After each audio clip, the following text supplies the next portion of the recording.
Y estamos ya con Luciano López, le voy a preguntar si ya está vacunado. Sí, ¿cómo estás? Buenos días, Rosa María. Sí. Hoy, bueno, no pensé que el Estado iba a avanzar tan rápido, cosa que me alegra muchísimo, ¿no? Así que, bueno, yo soy uno de los que tuvo que emigrar para poderme vacunar. Pero ya Así está que, vacunadito.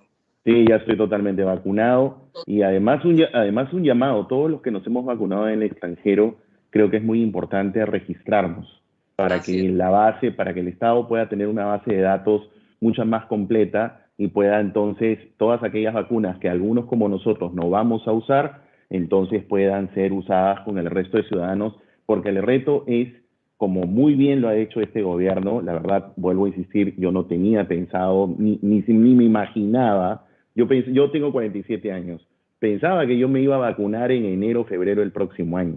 Y esa fue No, no. y esa fue la razón principal por la que tomé esa decisión. Pero me alegro muchísimo que más bien gente ya de mi edad se pueda vacunar prácticamente en unas semanas más. Y por Sí. eso es que con mayor razón, todos aquellos, insisto, todos aquellos que nos hemos vacunado fuera, importantísimo, por favor, registrarnos en el sistema. Yo ya recibí mi primera dosis acá en el Perú. Tal vez Qué la bueno. segunda la reciba porque tengo que viajar afuera, pero en general está avanzando bien el proceso. Muy Después bien. lo voy a tener que llamar otro día para una pregunta constitucional complicada, que es, ¿qué pasa si me niego a vacunarme, Ah, pero quiero regresar a trabajar presencialmente y mi empleador me dice que no? Es una pregunta constitucional bien sí, por importante supuesto. Que que se la no, han hecho en Brasil. ya, Sabes que en diciembre del año, no, noviembre del año 2020, el Congreso dictó una serie de regulaciones para los que no se quieran vacunar y qué consecuencias tiene. Y eso fue sometido al Tribunal Supremo de Brasil, que funge como si fuera también una corte constitucional, porque ellos tienen un claro. sistema muy parecido al americano. Y la Corte Suprema brasilera dijo que era perfectamente constitucional. Cito la Corte porque en nuestros ordenamientos en América Latina, más allá de nuestras organizaciones políticas, en sustancia son muy similares, así que creo que esa discusión perfectamente podría aplicarse aquí, así que sería un lindo tema. Es un temaza, pero bueno, yo lo estoy Claro. planteando desde ahora. Vamos a buscar esa Mm. jurisprudencia. Dijo que era constitucional obligar a la persona que iba a volver a trabajar. Sí, por supuesto, si gustas te la Ya, puedo facilitar porque yo la tengo fichada. eso. No, es que se viene todo el debate acá también. Sí. Muy bien, Sí. ahora vamos a lo nuestro. Primero, Tribunal Constitucional. Bueno, el proceso ha sido muy, a ver, podemos decir así, eh, muy irregular, por ponerlo de alguna manera. Y Sí. resulta que al final, cuando tenían que publicarse las notas, que tienen 3 partes, no se publicaron las 3 partes, se publicó solo la nota completa, pero el asunto es que a patadas el Congreso quiere elegir, no sé si a los 6, pero no, por lo menos a 2 o a 3, y cambiar la correlación de fuerzas dentro del Tribunal Constitucional a sus intereses y a su favor. Y francamente, los que tienen mejores entre los que tienen mejores notas están los que hablan con los hermanitos. Entonces uno dice, bueno, ¿qué estándares son estos de selección? ¿No? ¿Debería el Congreso nombrar algún magistrado esta semana?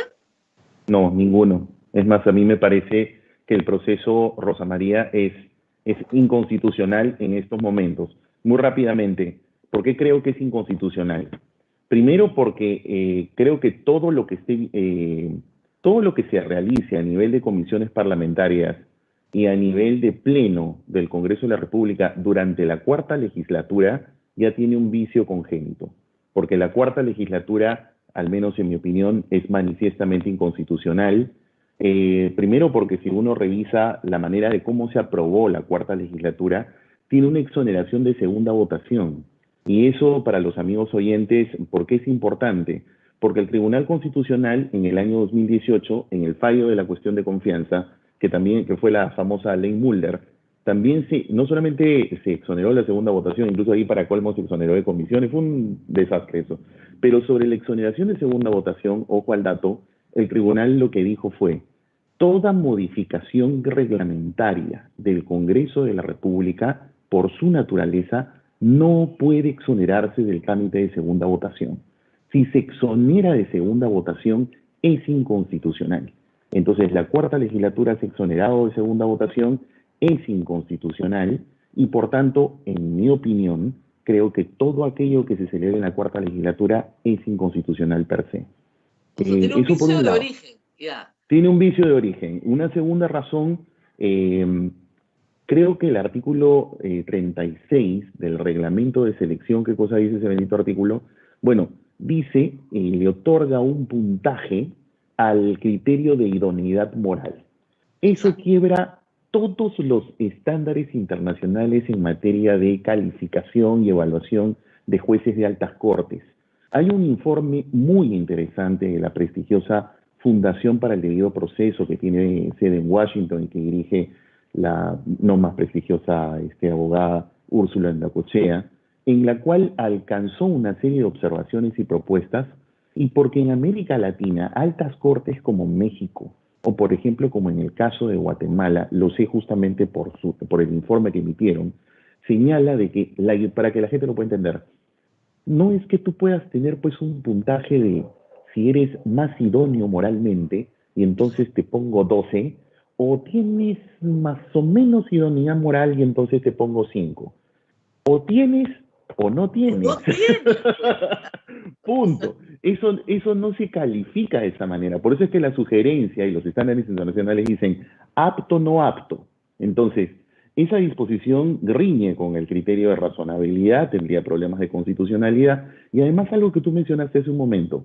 Además, al momento de aplicarlo, perdónenme la expresión, han metido la pata hasta el fondo, porque el artículo 35 del reglamento de selección señala que para las entrevistas personales, esos criterios de trayectoria, idoneidad y lo demás, además de colocarle la nota, ojo, dice esa disposición que cada congresista debía motivar su decisión.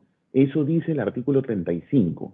Yo he revisado el informe de la Comisión Especial y las actas de los días 21, 22 y 23 de junio, y en ningún lado se ha dejado constancia, así que espero que no salga un papelito por ahí mágicamente, pero en ninguno se deja constancia que los congresistas motivaron su decisión, con lo cual ya hay un vicio de procedimiento.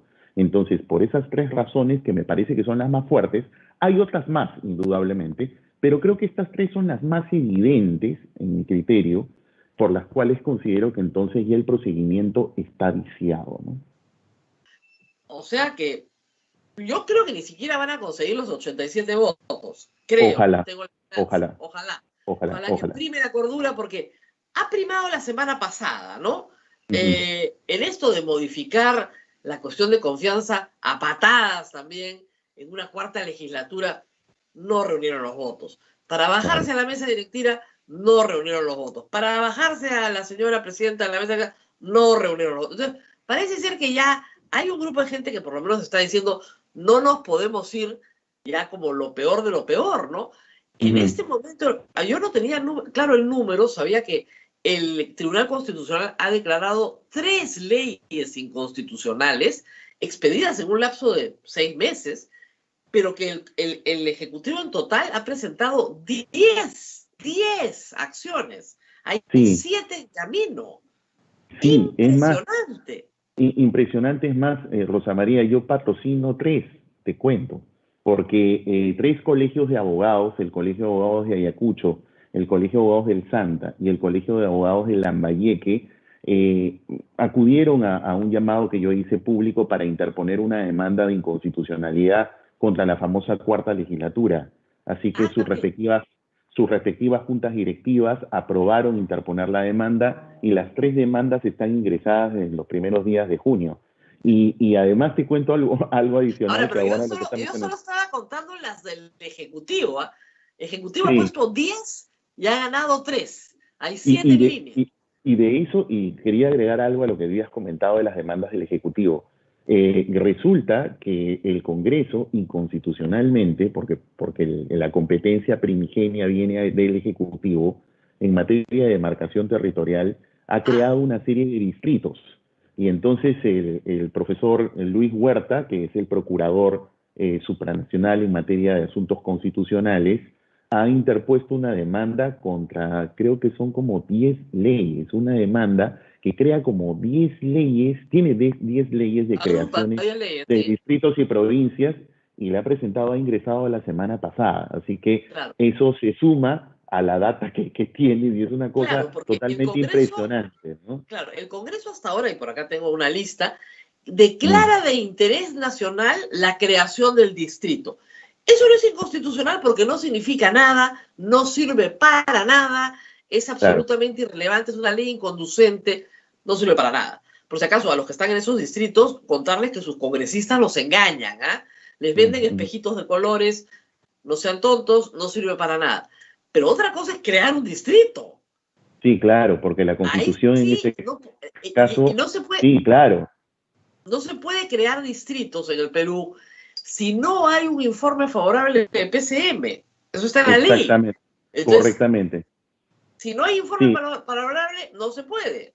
Sí, entonces, abonando a lo que tú has comentado, la Constitución establece que quien tiene la competencia para proponer la creación de distritos, provincias y regiones, que como bien has indicado, ello supone todo un trámite ante la Presidencia del Consejo de Ministros, porque existe una dirección que se llama Dirección Nacional de Demarcación Territorial, exactamente, que es la que se encarga de hacer todo el estudio técnico.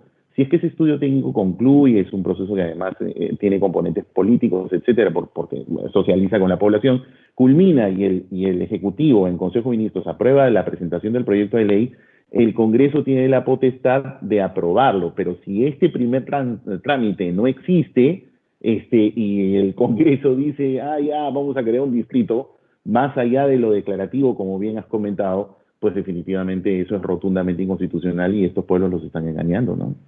Están engañadísimos, pobre gente, porque está absolutamente engañada y estafada por sus congresistas. Pero bueno, ahora, vamos al tema, que nos va a dar las 9, que es el que más polémica causa entre todos mis seguidores.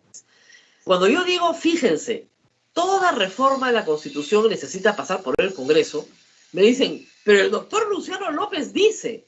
Yo, sí, claro, el doctor Luciano López dice en su libro, que lo tengo acá conmigo, pero yo digo que la palabra toda significa algo, ¿no? El artículo 206, del cual nos estamos refiriendo, dice que toda reforma constitucional debe pasar por el Congreso.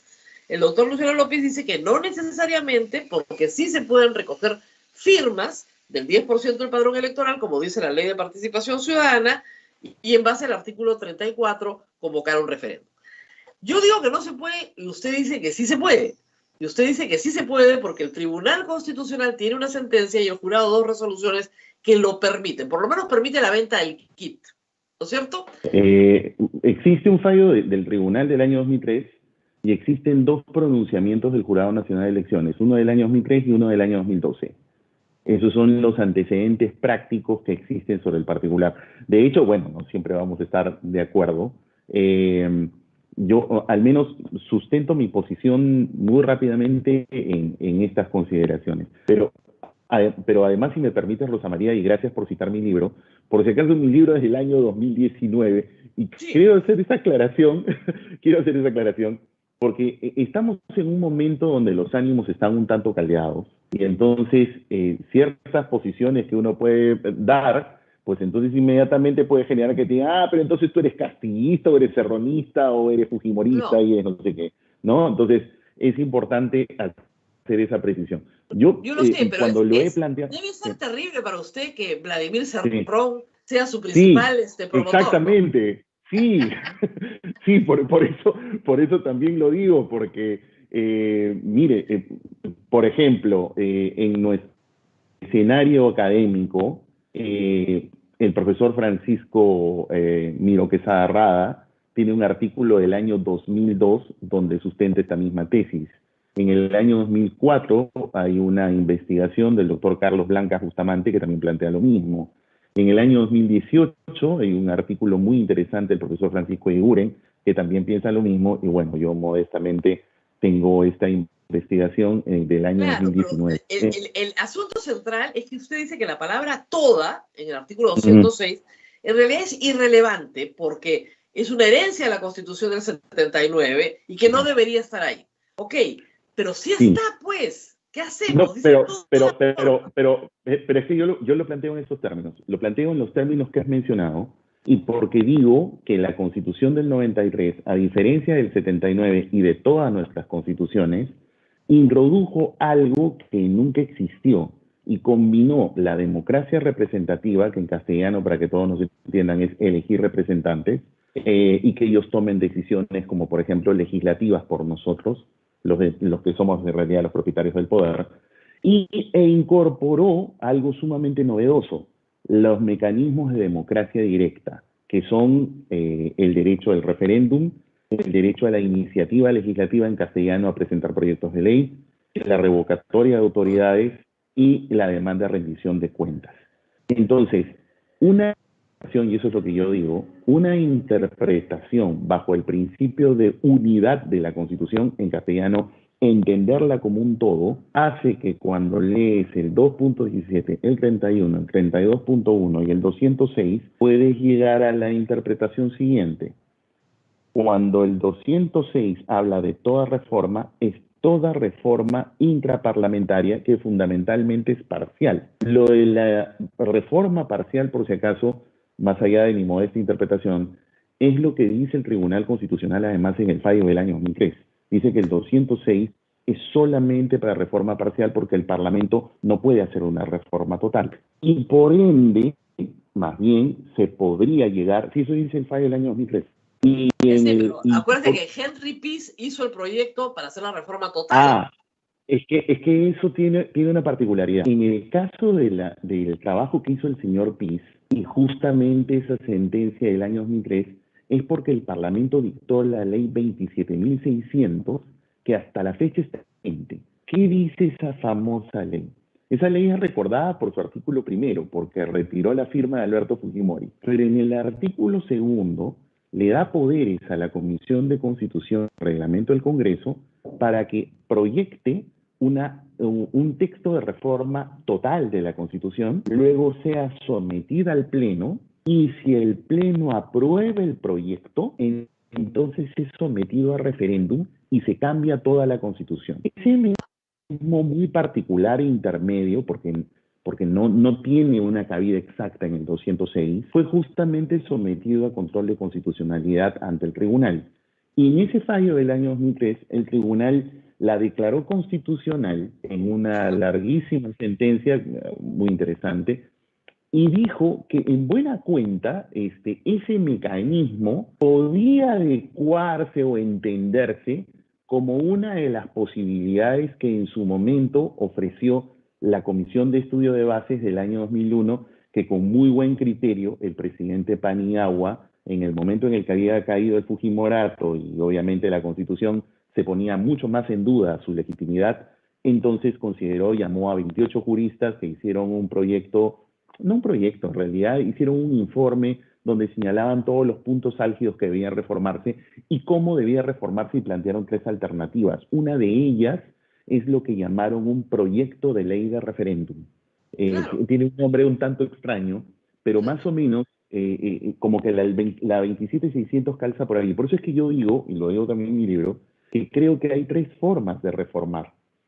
La de la 27.600, que sería intracongreso, la del 206, forzando un tanto a la figura, si es que lo consultas en referéndum sin omitir 2 legislaturas ordinarias, y la tercera, que es la polémica, ¿no? Y sobre la cual hay 3 antecedentes prácticos, que es el fallo del año... La primera y la segunda... Es la de la vía ciudadana. Claro, la primera y la segunda son perfectamente compatibles con el artículo 206, no hay ninguna discusión. Pero el artículo 32 no es incompatible con el 206. Se refiere al inciso 1 exactamente al referéndum. Correcto, pero yo no digo eso. Claro, yo no digo eso. Lo que yo digo es, el referéndum al que se refiere, 2.1, tiene 2 lecturas en la Constitución del 93. Porque por concepto, tú tienes varios tipos de referéndum, como lo clasifica Blancas. Pero creo que hay, como dice Blancas, por ejemplo, Carlos Blancas, dice de que tú tienes el referéndum ratificatorio o institucional, que es al que se refiere el 206, que forma parte del proceso legislativo. Por eso es que tú vas a ver que en el 206 dice, toda reforma constitucional se aprueba por el Congreso con mayoría calificada y se somete, dice así textualmente, a referéndum ratificatorio. Así es. Con lo cual, entonces, ese referéndum está funcionando como parte del proceso legislativo. Y eso se llama en doctrina referéndum institucional o consultivo. Pero tienes el otro tipo de referéndum que la Constitución del 93 recoge, a diferencia de todas nuestras constituciones anteriores, que es parte de los mecanismos de democracia directa, el referéndum como derecho ciudadano. Y entonces el referéndum como derecho ciudadano, si el 32.1 entonces se lee como una bisagra, porque entonces el 32.1 podría funcionar como referéndum consultivo institucional 206, o podría funcionar como consecuencia de un trámite Pero de derecho ciudadano. el 206 es el procedimiento de reforma de la Constitución. Es el especial, Parcial. es el especial, el que dice el tribunal dice así se parcial. reforma. El 32 Sí. no te habla del procedimiento, te dice que se puede usar la figura de referéndum, que de hecho está en el 206, es perfectamente compatible, no genera un nuevo derecho.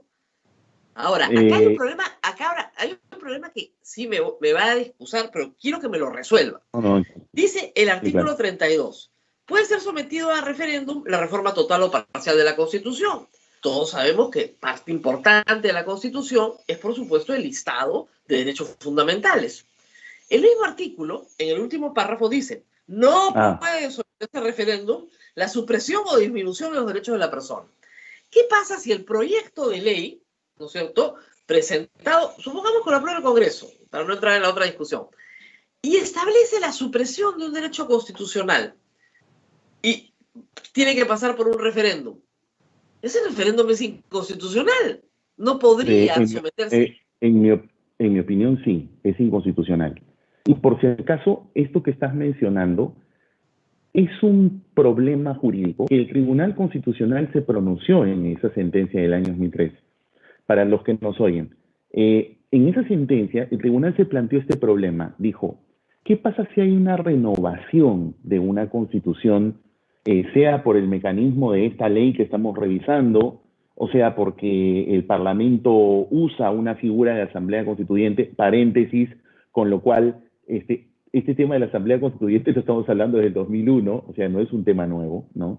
Y el tribunal entonces lo que dijo es, aun cuando existiese, dijo, aun cuando existiese una asamblea constituyente, que en principio es un poder omnímodo y que podría hacer y deshacer todo, sin embargo, dijo, en el caso de nosotros, y dijo así textualmente, pese al origen espurio de la Constitución del 93, el adjetivo no es mío, es del tribunal, aunque yo pienso lo mismo, pero pese al origen espurio de la Constitución del 93, dijo allí el tribunal de que ese último párrafo que acabas de leer, que dice que no deben suprimirse o servir para generar justamente, para golpear el núcleo duro de la Constitución, entonces el tribunal dijo, ese núcleo duro es algo que ni siquiera podría modificarse en una reforma total.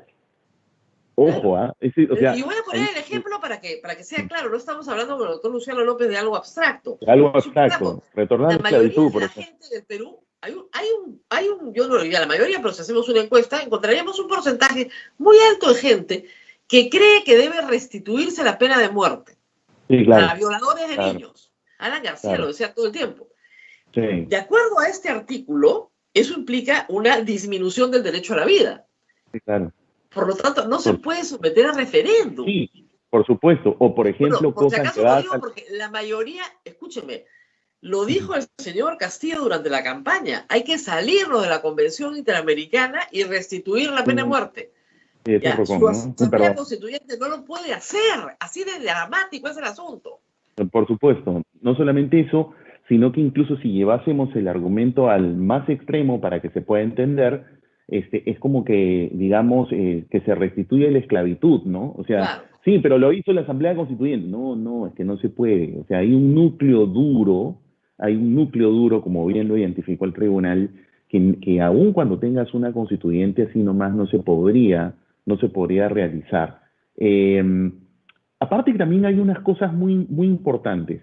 Sobre estas cosas, por ejemplo, la famosa Comisión de Venecia que se comenzó a escuchar aquí cuando Pedro Laechea le formuló la consulta y que nosotros estamos adscritos ya hace algunos años por parte del Tribunal Constitucional. La Comisión de Venecia, por ejemplo, tiene un par de documentos muy interesantes para quienes estén quieran conocer un poco más de estas cosas, tiene un código de buenas prácticas sobre referendos y que te explica cómo a nivel del derecho comparado existen estos diversos tipos. Uno de ellos, por ejemplo, es el del recojo de las firmas, que es grosso modo lo que, en mi opinión, yo creo, recoge la Constitución del 93, pero por si acaso, no solamente lo pienso por los antecedentes prácticos. En los debates constituyentes del CC del 93, esa fue la idea, y es más, los propulsores de esto, aunque suene paradójico, pero es que era lo que vendían en ese tiempo, como dicen los periodistas, la pepa que vendían en ese momento, era justamente el oficialismo fujimorista. Ellos Claro. fueron los que plantearon y dijeron, este es uno de los grandes cambios, y ahí están las exposiciones de Carlos Ferrero, de Torres y No, Torres no, y, Lara, de y los ahí está principales yo exponentes recuerdo claramente la de oposición de Lourdes Flores. la Lourdes oposición de los Flores Flores, hasta el propio Enrique Chirinos, todos ellos se claro, se oponían. oponían a los mecanismos de democracia participativa porque creían que eran, digamos, contradictorios y no concurrentes con los de democracia representativa. Con la democracia participativa. Claro, entonces ahí hubo una discusión, por eso el tema de la revocatoria, que luego se reforma, en esa discusión dicen, oiga, ustedes se están metiendo acá instituciones que son ajenas al derecho peruano. Pero ese es otro tema también importante. Por ejemplo, el señor Pedro Castillo habla todo el tiempo de que quiere una asamblea constituyente corporativista, ¿no? Con grupos, colectivos gremialistas. Eso es siglo XX, ¿no? Es bien antiguo, pero Sí. salvo el Congreso Económico Nacional, que era una propuesta prista, no recuerdo yo. La del Senado Funcional, ¿te refieres? La de la Constitución del 33. Funcional, que nunca entró en vigencia, además. Exacto, nunca entró en vigencia. Entonces, el problema con esto es que parece que suena bonito, pero son instituciones completamente ajenas a la democracia representativa. Y es peligroso porque él habla de un pueblo que existe en su imaginación, pero que no es el pueblo del Perú aparentemente, porque su pueblo huele a pueblo y el otro pueblo, el que hizo la Constitución del 93, que se ratifica en un referéndum, no es pueblo. Entonces, el concepto de democracia representativa también está siendo bien golpeado, tratando de sustituirse por una democracia plebiscitaria que es propia de las dictaduras. Es lo que se discutió bastante, pero, o sea, como todo instrumento puede servir para cosas muy buenas como para cosas muy malas. Yo, por ejemplo, por eso les comento, este código de buenas prácticas de la Comisión de Venecia, que además es un ente que está integrado por juristas de primer nivel de todo el mundo, tiene un código de buenas prácticas sobre referendos y contempla las posibilidades de referéndum directo, que por ejemplo funcionan muy bien, claro, en otro tipo de realidades, como por ejemplo Suiza. En América Latina, el que tiene mejores prácticas sobre eso es Uruguay, ¿no? Que es un país pues democráticamente bastante avanzado. Pero independientemente de esas situaciones, yo creo que estas propuestas de Pedro Castillo, creo que políticamente habría que pensarla mejor. Yo creo que habría que dividir los temas, Rosa María, no sé si a lo mejor estamos de acuerdo. Yo creo que hay que dividir los temas porque primero, a ver, necesitamos reformas. ¿Y qué reformas? ¿Y qué puntos hay que reformar? Primera pregunta es, ¿necesitamos reformas? Ok. La segunda pregunta que está atada a la primera es, ¿y qué tenemos que reformar? Y creo que la tercera pregunta es, ¿y quién reforma? Porque necesitamos reformas. Yo creo que la pandemia, al menos en mi opinión personal, ha desnudado una serie de fragilidades.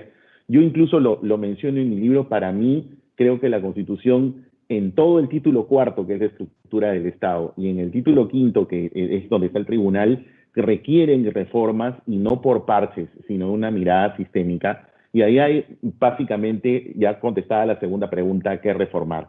Pero la tercera pregunta es, ¿quién reforma? Yo creo, y lo abordo yo también en mi libro, yo digo, a ver, yo creo que como tenemos un serio problema de no reforma, porque no se han reformado los partidos políticos y hubo un intento con la Comisión de Alto Nivel, porque el Parlamento lo saboteó, etcétera, etcétera. Lo cierto es que frente a esa situación, la pregunta es, sí, legítimamente y constitucionalmente el llamado a reformar es el Parlamento, pero la pregunta es, ¿podríamos intentar un mecanismo fuera del Parlamento que haga unas reformas sin ser una constituyente? Porque esa podría ser una fórmula intermedia. No, eso es lo que ha hecho es lo que ha hecho Chile siempre, ¿no? Que es una comisión de notables. O sea, llamas a 20 profesores de Derecho Constitucional, luego ellos entregan el proyecto al Congreso, que es lo mismo que la comisión de alto nivel. Es decir, le pides a una comisión externa, hagan los proyectos, viene, los revisamos, los aprobamos y los sometemos a referéndum. O podría ser también un cuerpo como nosotros, por ejemplo, se pensó en la Constitución de 1828, una Convención Nacional de Reforma que podía ser total o parcial, eso lo tenía pensado la Constitución, fue la única que lo pensó, la Constitución de 1828, o que, por ejemplo, es una de las 4 formas de reforma que tiene la Constitución uruguaya. Y si Uruguay, pues Uruguay... Claro. Pero nosotros nunca introdujimos el mecanismo. Entonces, la única forma de hacer eso tendría es que ser con una comisiones de alto reforma nivel para producir los textos. Digamos, el texto y la bicameralidad está. La comisión de alto nivel propuso una bicameralidad asimétrica, perfecto, que es toda una discusión, porque la que teníamos en la del 79 era asimétrica, era todo un problema también, perfecto, una asimétrica, no hay problema, y bueno, eso era lo que tenía que debatirse. Y el Congreso saboteó.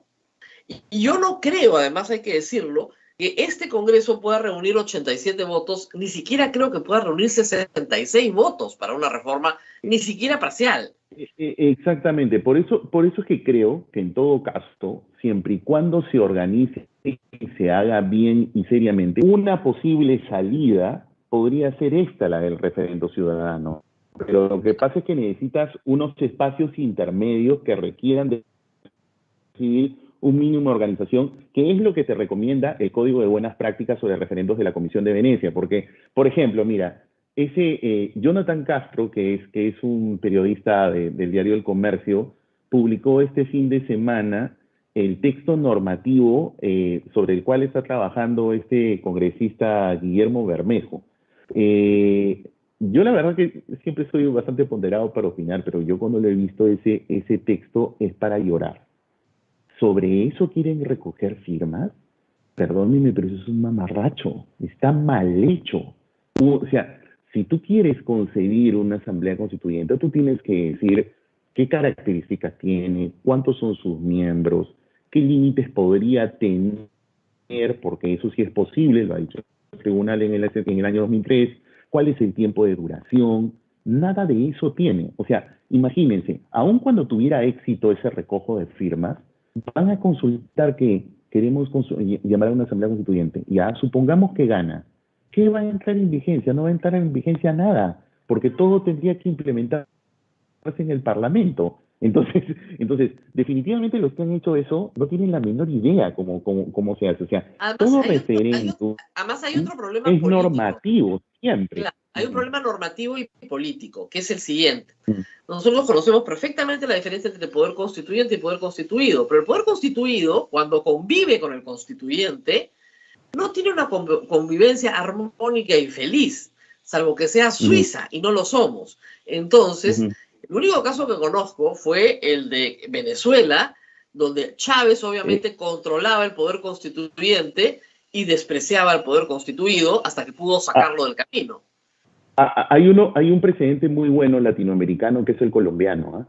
El colombiano, sí, que fue el que hizo la Constitución del 91, además fue hasta ciudadano. Claro, pero el colombiano lo que buscaba, Uribe, recordemos, era su reelección, como lo buscó Fujimori. Perdóneme, Rosa María, yo me estoy refiriendo al movimiento colombiano del año 91, el movimiento de la séptima papeleta, que fue el que generó la reforma constitucional de ese país, esa asamblea constituyente que no fue convocada por ninguna autoridad pública, que fue una iniciativa de unos ciudadanos estudiantes universitarios, en un momento en el que no hay internet ni nada por el estilo. Esa constitución, que es la más duradera, esa asamblea constituyente no disolvió a nadie, o sea, funcionó totalmente paralela a los poderes públicos y no disolvió a nadie. Y en un momento en el que Colombia se caía a pedazos, en el año 91. Creo que es el precedente en América Latina más serio, ¿no? Acá las asambleas constituyentes funcionan bajo dictaduras, normalmente. Porque acá en el Perú todas han sido así. Todas funcionan bajo dictaduras. Entonces, justamente es una solución para salir de la crisis política. Esa es la solución. La Asamblea Constituyente es una solución política para salir de una crisis política y convocar a una nueva democracia. Siempre ha sido la salida de ese estilo. Pero en el Perú ahora quieren que conviva una asamblea constituyente con un Congreso constituido. Eso no va a funcionar. ¿Por qué? Porque los congresistas legítimamente no quieren ningún menoscabo en su función. Y si parte de su función es reformar la Constitución, ¿para qué Michi van a aceptar una asamblea constituyente? Entonces, lo que necesita Pedro Castillo, decía yo antes de entrar al aire, doctor, no son unas lecciones de derecho constitucional, porque salir y decir, voy a pedir que el Congreso agende una asamblea constituyente, es un disparate, ¿ya? Pero no sería buena idea que un grupo de honorables profesores de derecho, porque derecho constitucional, créanme, no es lindo, es una linda materia, no es difícil, la Constitución tiene que estar hecha para que la lea cualquier ciudadano mayor de 18 años. ¿Por qué no le dan unas clasecitas? O sea, así con Pizarro nomás le explica 3 poderes del Estado, ¿no? Cívica 1. Sí, bueno, sí, definitivamente es una propuesta que si quisiéramos encontrarle algún tipo de viabilidad, solamente podría ser de dos formas, o porque el señor Castillo, una vez que sea proclamado presidente y asume el cargo, con su consejo de ministros, porque él tampoco no es un rey, ¿no? Al menos en la Constitución está diseñado para que cualquier proyecto de ley que presente el Ejecutivo tiene que ser aprobado en Consejo de Ministros, entonces él tenga que viabilizarlo a través de un proyecto de ley, o de lo contrario, el Congreso, cualquiera de las bancadas, pueda presentar una iniciativa legislativa, es decir, un proyecto de ley con el mismo propósito. Pero siempre, y eso es muy importante, porque es lo mismo con esa cosa que han presentado, que Bermejo quiere recoger firmas, es que siempre ese proyecto debe conseguir, ¿no? O sea, ¿qué es la asamblea? ¿Cómo la estás concibiendo? ¿Cuál es el perfil del asambleísta? ¿Cuáles son sus requisitos? ¿Cómo va a ser el procedimiento de elección? ¿Cuánto tiempo va a durar? Un mínimo de limitación, porque aunque parezca que dices, no, pero los constituyentes no podrían tener límites. Yo les invito, porque esto se ha dicho hace 18 años, y para quienes nos están escuchando, a lo mejor tomen nota, pueden ingresar a Google y ponen 0014-2002-AI, y les va a salir la sentencia del tribunal de la ley 27600. Es muy interesante para que puedan, grosso modo, entender qué carril manejó el tribunal sobre el particular, ¿no? Entonces, al menos, más allá que incluso se pueda discrepar o no con lo que ha dicho el tribunal allí, porque no siempre podemos estar de acuerdo con todos los conceptos, ¿no? Sin embargo, creo que es una buena guía para que puedan tener una idea de cómo es esto. Entonces, sea por un lado de que se quieran recoger firmas, o sea que quieren introducir un proyecto de ley, se deben tener esas características, y sin ir mucho, el proceso chileno, por último. En el proceso chileno, también que se optó luego de las movilizaciones sociales, la fórmula que ellos han elegido fue la de introducir unas disposiciones finales en la Constitución y diseñaron un proceso de 3 etapas. Y eso es lo que ellos han seguido. La última etapa fue el 10 de abril, que mientras nosotros votábamos en primera vuelta, ellos estaban eligiendo asambleístas. Y ahí con eso quisiera, Rosa María, muy breve, es que el tema de la representación es clave. Yo estoy plenamente de acuerdo contigo. Esas fórmulas funcionales no sirven, además porque la mayoría de gremios en el país, la verdad, perdónenme lo que voy a decir, pero muchos son cascarones o los dirigen unos pequeños grupos y son el Frente Nacional de no sé qué, y creo que son 15, 10 los que dirigen el famoso frente. Entonces, en realidad, ¿qué han hecho los chilenos? Los chilenos, por ejemplo, lo que han puesto es, postulan partidos, postulan independientes sin partidos, siempre y cuando tengan un mínimo de representación. Creo que era algo de 0.2% del padrón, si no me equivoco, si no me falla la memoria. Sus firmas. Claro, con lo cual, por ejemplo, ¿cuál ha sido el resultado? Creo que como cerca de 70% han ganado los independientes, claro, y más bien los partidos ha sido una representación, creo que no llega al 30%. Entonces ahí como que más o menos lo equilibras y evitas una asamblea que la pueda guiar el Ejecutivo, ¿no? Claro. O que la guíen ciertos partidos políticos que no están reformados, porque si se abriese a partidos, entonces lo que tendría sería un clon del Parlamento con unos partidos no reformados. Ahora, es curioso, haciendo una constitución, lo cual sería terrible, ¿no? Es curioso el caso chileno, porque su constitución, sí, la actual, la que todavía sigue vigente, no es mala y fue profundamente reformada durante la época de Lagos. O sea, ya es casi irreconocible respecto de lo que fue la constitución que aprobó Pinochet. Pero el fetiche constitucional es un fetiche muy poderoso. Entonces, agitar la constitución como el fetiche que va a producir un cambio en tu vida es muy, muy poderoso. Yo estoy seguro que cuando termine el proceso constitucional chileno, simbólicamente la gente va a estar más contenta. Pero en 2 o 3 años, cuando no se hayan resuelto los problemas que generaron las protestas, te vas a sentar a pensar, ¿y aquí qué pasó? Lo hizo Chávez, lo hizo Correa, y desde la derecha lo hizo Menem, lo hizo Alberto Fujimori, es el padre de todos estos procesos, ¿no es cierto? ¿Cómo justifico yo mi poder político y mi capacidad de reelección? Y para eso han servido las constituciones en América Latina, la de Uribe igual, su reforma igual. Ese es el problema, es un fetiche que se agita de manera política, pero que lamentablemente sirve para producir proyectos reeleccionistas. Ese es el problema. Y la fórmula es idéntica. Correa, Evo, Chávez, exactamente igual, exactamente calcada, la misma fórmula. Sí, de acuerdo. Por eso es que siempre yo regreso a mí en América Latina, me gustan 2 movimientos muy fuertes en ese sentido. El movimiento estudiantil de la séptima papeleta, que fue paradigmático en Colombia en el 91, en un momento en el que el país se caía a pedazos, y fue una iniciativa no de un grupo político, sino de un grupo de estudiantes de la sociedad civil. Y bueno, y el segundo, que bueno, probablemente sea porque es un país un tanto más homogéneo, un tanto más ilustrado, pero es interesante mirar Uruguay, realmente. Sí. Uruguay me parece un país en el que, como latinoamericanos, tendríamos que prestarle mucho ojo al proceso. A mí esas 2 constituciones y esos 2 regímenes me parecen muy interesantes. Uruguay, sí, pues Uruguay. Por ejemplo, mire, te cuento, la constitución del Uruguay, por ejemplo, tiene 4 formas de reforma, 4. Y ha contemplado, por ejemplo, todo aquello que yo aquí escucho, ¿no? Que dicen, no, pero es que ¿cómo las constituciones te pueden diseñar una fórmula de que la desarme una constituyente? Bueno, hay constituciones que sí lo permiten. Sin ir mucho, la constitución peruana en 1828 lo preveía. Fue la única que lo previó. Y en el caso, por ejemplo, uruguayo, Uruguay tiene 4 formas, y una es llamando a una convención de reforma que te la puede hacerla total o puede hacerla parcial, es decir, fuera del Parlamento. Tienen una serie de mecanismos. Entonces, claro, lo que pasa es que se requiere un amplio consenso, creo que se requiere ponerse mucho de acuerdo y sobre todo dialogar, pero hacer un diálogo franco, bien informado, como para poder enriquecer a realmente tengan esta voluntad. Es interesante que ha mencionado para ir terminando, ¿no? No hemos elegido un rey. Yo se lo digo al público todo el tiempo, y la gente me mira un poco sorprendida, ¿no?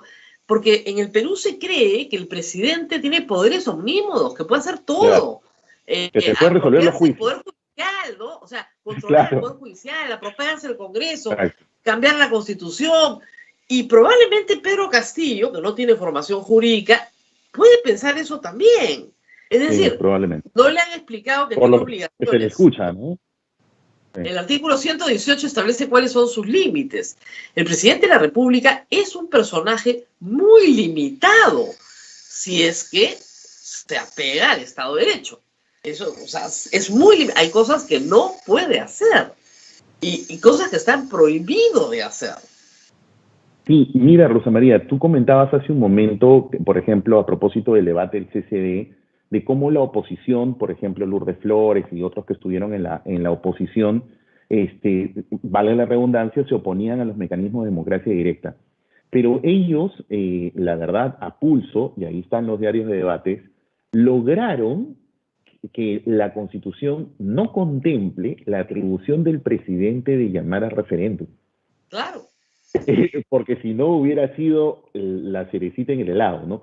Y esa es una razón más, por eso decía, de que ese mecanismo fue pensado para que la población pueda generar un carril de reforma, y por eso es que ese contrapeso que logró la oposición fue que el presidente no tuviera la atribución de convocar referéndum.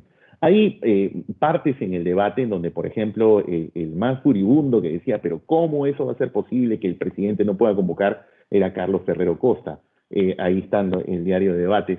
pero en todo caso, como toda fórmula, puede servir para bien, puede servir para mal. Por eso es que la Comisión de Venecia ha recomendado muchas veces que si se va a usar, claro, tiene que haber un mínimo de organización en la sociedad civil, porque de lo contrario cualquiera te podría escribir cualquier mamarracho y en función a eso recoge firmas, como es por ejemplo lo que está pasando con esa iniciativa de Bermejo. Sería bien interesante que le prestan atención, miren el Twitter de Jonathan Castro, él ha publicado el texto y es cualquier cosa, o sea, eso no tiene ni pies ni cabeza, ¿no? Bueno, no va a lograr muchas firmas entonces. Entonces, la verdad, eso, no, y aunque las lograse, o sea, no sé, quien lo ha asesorado a ese señor lo ha asesorado pésimo, porque aunque lo lograse, ¿qué va? O sea, y lograse un sí, ¿qué va a lograr? Si no se puede implementar nada, no es que no dice nada, solamente dice convocar una asamblea constituyente, y ahí, ¿cuántos miembros tiene? ¿Cuánto tiempo dura? ¿Cuál es el perfil? ¿Cuál es el procedimiento? O sea, eso tendría en todo caso que aprobarlo el Parlamento, porque es su función constitucional. Si lo dejas así de laxo, el Parlamento entonces lo tendría que hacer. Pero bueno, en fin. Por eso es que para esas cosas, lo que recomienda la Comisión de Venecia, por eso es que la sociedad civil, si va a usar ese mecanismo, tiene que organizarse, porque siempre se aprueba sobre textos normativos. Ahora, yo creo que el mecanismo, insisto, no se puede usar porque la palabra toda es bien toda. Ok, bueno, ahí tenemos un disenso y eso también es sano. Muy bien. Gracias, doctor, por haber estado con nosotros. No, Rosa María. ¿Una pregunta? Sí, hay varias preguntas. Doctor, mucha gente me escribe, esta constitución tiene que cambiarse porque es una constitución corrupta. Gracias a esta constitución hay muchos pobres, estamos en el subdesarrollo. Yo creo que hay bastante confusión en el tema. ¿Qué le podría decir a estas personas? Lo que decía hace un momento Rosa María, con el que concuerdo, que sobre la Constitución hay mucho fetiche. Por ejemplo, el señor Castillo durante la campaña decía que una de las razones para reformar la Constitución es que debe consagrarse el derecho a la salud. El derecho está consagrado. Está consagrado, artículos 9 y 11 creo. No, 7 y 9 de la Constitución. Y sobre eso además el Tribunal Constitucional tiene 50.000 jurisprudencias. Yo creo que hay cosas que sí definitivamente, yo lo he dicho, lo he escrito, ¿no? Hay cosas que se pueden reformar, pero que son pobres, por eso tiene que ver más con la gestión del Ejecutivo que otra cosa, ¿no? Con otras cosas como por ejemplo el tema de la corrupción. Por ejemplo, se quería incorporar, Rosa María, con este Parlamento, se quería agregar que se coloque el 6% del PBI de inversión en materia de salud. Pero el problema no es ese, el problema es el gasto y el problema es la corrupción. O sea, no saben gastar. Hay una serie de, por ejemplo, el problema es que la Constitución se exhibe como un fetiche, sí, porque claro. O sea, el problema es yo he tenido a Verónica Mendoza sentada en el programa diciéndome que el derecho a la educación no estaba en la Constitución. Yo la miraba y decía, no puede ser, no la han leído. Le preocupaba la redacción, la forma en que estaba redactada, la palabrita. Una cosa enloquecía. ¿Cómo no va a estar el derecho a la educación? Básica la educación en la Constitución. Pero el problema, al final de cuentas, es que, por ejemplo, un candidato como George Forsyth sale a decir que va a ser una constitución anticorrupción. Como si una constitución pudiera combatir el delito. La constitución no combate el delito. Eso lo hace el Código Penal, la Fiscalía y la Policía, no la Constitución. Entonces, hay un enredo jurídico en la cabeza de la gente que hace que odien a los abogados. Pues al final de cuentas, se todo. Claro. Sí, ahora, yo sigo insistiendo, sí que, pese a que sí, comparto plenamente lo que dices, sí creo que el título cuarto y el título quinto hay que rearmarlo todo porque eso está mal hecho. O sea, tiene 50.000 fallas, eso hay que reformarlo. Sobre el tema de corrupción, quizá, por ejemplo, la Constitución de Singapur, eso sí, la Constitución de Singapur sí contempla una política de corrupción que está pensada. Ahorita que hablabas de Forsyth, cuando yo le escuché a Forsyth, yo decía que querrá hacerlo de Singapur, porque la Constitución de Singapur, hay versiones en español para quienes estén interesados, ¿ah? Porque está en inglés, pero los que quieren leerlo en español, hay versiones en español. La Constitución de Singapur, por ejemplo, contempla todo el dato de creación de una oficina contra la corrupción y que crea todo un sistema. Cuando yo lo escuché a Forsyth, yo pensé que se refería a eso, pero claro, no aterrizaba nada, bueno, pues, porque claro, Sí creo que el Perú necesita medidas disruptivas contra la corrupción, porque uno de los temas que tiene que ver con la eficiencia del gasto, tiene que ver justamente. Yo le voy a contar una anécdota en Bien, Japón. Porque yo estaba terrible. en la Corte Ajá. Suprema de Japón hablando con un abogado que era el asesor ahí, y le pregunté por los mecanismos anticorrupción, si tenían una OCMA, ¿no? Uh-huh. No me entendía la pregunta, entonces pensamos que era un problema en la traducción, porque teníamos una traductora, y comenzamos a hablar en inglés, y le expliqué lo que quería, y me dijo, eso sería, o sea, no se nos ocurre que alguien de la Corte pudiera ser corrupto. No tenían mecanismos ocurridos, nunca había pasado. Era es otra cultura. inconcebible. Claro. Sí, Mira, claro. eso hay en su país. Claro que hay, pues la OMA. ¿No? Y me miraba con una sorpresa mayúscula. Diciendo, ¿por qué? Porque son corruptos. ¿No? Sí, no concebían la idea.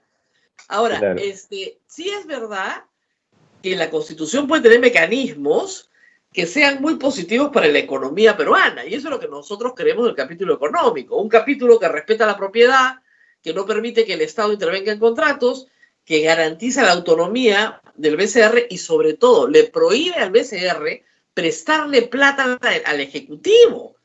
Eso ha sido la salvación del Perú. Ese artículo es la salvación de las finanzas públicas del Perú. Yo en eso estoy totalmente de acuerdo.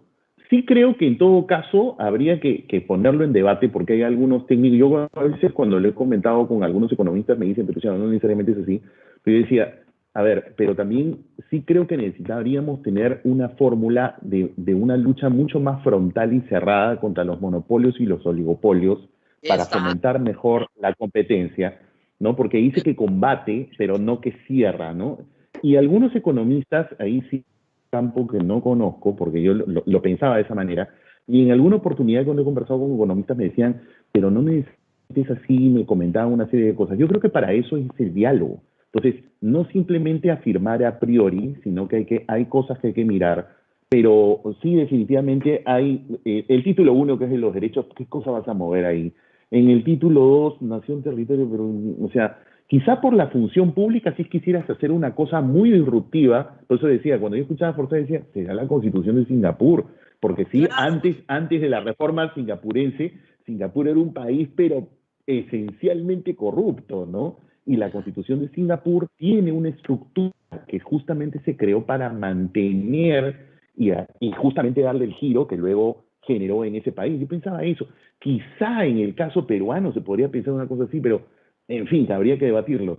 Pero luego el capítulo económico salvó este rollo que habría que discutirlo viendo el tema de los oligopolio y monopolio, una cosa así que lo restrinja, aunque algunos me dicen que no necesariamente es así, o quizá establecer deberes de formalización de la economía, porque si tiene el Estado que formalizarla realmente, si no, miran el problema que tiene. Pero sí, títulos 4, títulos 5, ahí sí yo creo que hay que desarmarlo cual Lego y volver a armar todo. Porque ahí hay que trabajar mucho en qué corriente en realidad conviene más al Perú. O sea, o hacemos un presidencialismo más fuerte o un parlamentarismo más fuerte, sí, pero al hacer la mezcolanza que tenemos, porque tenemos una mezcolanza, el programa no corre, ¿no? Exacto, exactamente, buena metáfora, el programa no corre, porque se encuentra pues con unas contradicciones y entonces se arma todo un rollo, tiene una serie de vacíos.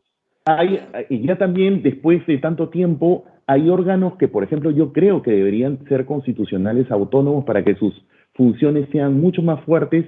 Estoy hablando de Indecopi. Yo creo que Servir también debiese ser un órgano constitucional autónomo para crear realmente una carrera pública y que no esté en manos del Ejecutivo como hoy lo está, y que todo el mundo se exime y dice, no, yo no estoy dentro de la ley Servir, que es lo que ha pasado, ¿no? Entonces, quizá, ¿no? Pero, y el Tribunal Constitucional, que definitivamente hay que meterle mano porque eso está muy mal diseñado, nunca se ha reformado y todo el tiempo estamos con el mismo problema. Dicho sea de paso, anuncio con algunos profesores estamos terminando hoy la redacción de una demanda de amparo que vamos a presentar para justamente contra la elección por los vicios que comentamos al inicio del programa. Ah, qué así bueno. Te lo comento en tu programa. Ojalá que les den a cautelar esta semana. ¿Eh? Ojalá. Bueno, mucha suerte con eso. Yo acabo de ganar una demanda de amparo, estoy muy contenta también. Los felicito, los felicito. Tremendo triunfo después de muchos años, ¿no? Qué bárbaro este juez. Bueno, 200 y pico páginas que se ha demorado en escribir las 4 años, pero bueno, en fin. 8 años. Es el amparo más largo de Perú. 8 años. Hay que dividir 200. Ajá, hay que dividir 220 entre 8, entonces, para ver cuánto tiempo le demoró escribir cada parte de la sentencia. Cada página, qué horror. ¿No? Muy bien, muchas gracias, doctor. Ahora sí nos despedimos, ¿sabes? Porque tengo otro programa. Ha sido un gusto tener. Así es, Rosa María. Gracias al doctor. Gracias por la clase que nos han dado hoy día. A los dos. Muy amables. Gracias. Nos vemos de todas maneras mañana y vamos a seguir hablando del tema constitucional que a mí me encanta. Así que no se preocupen, vamos a regresar sobre esto. Todos estos días vamos a tener problemas constitucionales de todo tipo. Así que vamos a regresar a esto. Listo, Abel, me voy porque tengo una... Nos vemos, Rosa María. Chao, cuídate. Gracias, doctor. Hasta luego. Muy amable. Chao. Nos vemos.